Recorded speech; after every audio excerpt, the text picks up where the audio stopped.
Hello everyone, welcome to my channel Sai Prasanna Tallapragada. ఏం చేస్తున్నారండి అందరూ? నిన్న నైట్ నేను మళ్ళీ హైదరాబాద్కి రిటర్న్ అయిపోయాను. సో లగేజ్ అయితే ప్యాకింగ్ అయిపోయిందండి. మా యోగి అయితే ఈ బొమ్మను పట్టుకుని ఇవ్వట్లేదు. వద్దమ్మా ఇప్పుడు ఖాళీ లేదన్నా కూడా ఇవ్వలేదు. ఆ డ్రెస్ వేస్తే కానీ వాడిని వదిలిపెట్టలేదు. ఇంకా మొత్తానికి బస్ టైం అయిపోతుంది, వెళ్దాం రా అంటే మంచం ఎక్కేసి నేను రాను బాయ్ బాయ్ అని చెప్పేస్తుంది. అమ్మమ్మ దగ్గర ఉంటున్నాడండి. సో మొత్తానికి అయితే ఇంకా అన్నీ సర్దేసుకొని రెడీ అయిపోయి బస్ వచ్చేసి 10:30కి స్టార్ట్ అవుతుంది.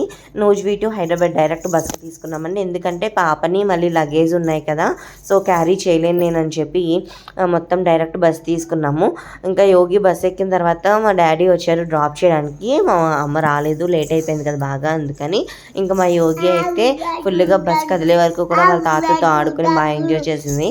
అయితే ఇంకా ఈ సమ్మర్ అయ్యే వరకు కూడా అండి నూజివీడు విజయవాడ నుంచి వెళ్ళే బస్సెస్ ఏ బస్లో అయినా సరే ఎక్కువ లగేజ్ ఉండేది మామిడికాయలేనండి. సో బస్ స్టార్ట్ అయిన 15 మినిట్స్కి మా యోగి అయితే పడుకుని పోయిందండి. ఇంకా మొత్తానికి చాలామంది కూడా బస్సులో ఉన్న వాళ్ళందరూ కూడా మామిడికాయలు అయితే తీసుకెళ్తున్నారు బాక్సులు. ఇంకా అంటే ఇప్పుడే కదా పచ్చడికాయలు స్టార్టింగ్. ఇంకా అలాగ మార్నింగ్ బస్ అయితే మేము 6:30కి దిగామండి. దిగంగానే మా యోగి అయితే స్టీరింగ్ సీట్లోకి వెళ్ళిపోయింది. కార్ నాది అంటే నాది అని చెప్పి కొంచెంసేపు సతీష్ గారితో వాదించి మొత్తానికి నా దగ్గరికి చేరిందండి.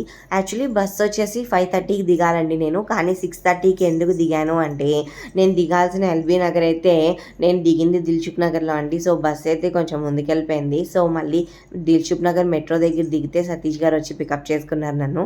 మాతో పాటు సూర్యుడు కూడా 6:30 కల్లా నీట్గా రెడీ అయిపోయి వచ్చేసాడండి. ఇంకా ఎండలు అయితే ఎలా ఉంటుందో తెలియదని అనుకున్నాను. ఇంకా వచ్చిన తర్వాత కొంచెం సేపు ఆగి ఫ్రెష్ అయిన తర్వాత వాకింగ్కి అయితే వెళ్ళామండి. ఎందుకు అంటే ఇక్కడ యోగి నడుస్తుంది కానీ చెప్పులు వేసుకుని నడవడం తనకి రావట్లేదండి. సో ఇలా నెమ్మదిగా కొంచెం పార్క్ తీసుకెళ్తే అయినా నడవడం అయితే వస్తుందన్న ఉద్దేశంతో షూ వేసి యోగిని కూడా తీసుకుని వెళ్ళాము. అండ్ మెయిన్ రేపటి నుంచి అయితే నేను నా వర్కౌట్స్ నా ఆసనాస్ అన్ని స్టార్ట్ చేసుకోవచ్చు. ఈ రోజు మేము వచ్చేటప్పటికే 7 అయిపోయింది కదా, అందుకని ఇంకా జస్ట్ అలా వాకింగ్కి అయితే వెళ్ళి యోగిని కొంచెం సేపు నడిపించి మేము కూడా కొంచెం వాక్ చేసి అయితే వచ్చాము. మార్నింగ్ కొంచెం ఫ్రెష్గా ఉంటుంది కదా, యోగి కూడా బాగా కొంచెం రిలాక్స్గా అవుతుందని. మా యోగి కూడా తనకి అంతటా తను ఒక 2 or 3 రౌండ్స్ అయితే తిరిగిందండి. అంటే ఎక్కువ డిస్టెన్స్ కాదు, ఊరికే షార్ట్ డిస్టెన్స్ అయితే తిరిగింది. ఇంకా తర్వాత 7:15 కల్లా మేము కంప్లీట్ చేసుకుని వచ్చేసామండి. సో ఈరోజు మార్నింగ్ అయితే ఇలా అయిపోయింది మాకు. సో వీడియో నచ్చితే లైక్ చేసి సబ్స్క్రైబ్ చేసుకోండి. బాయ్.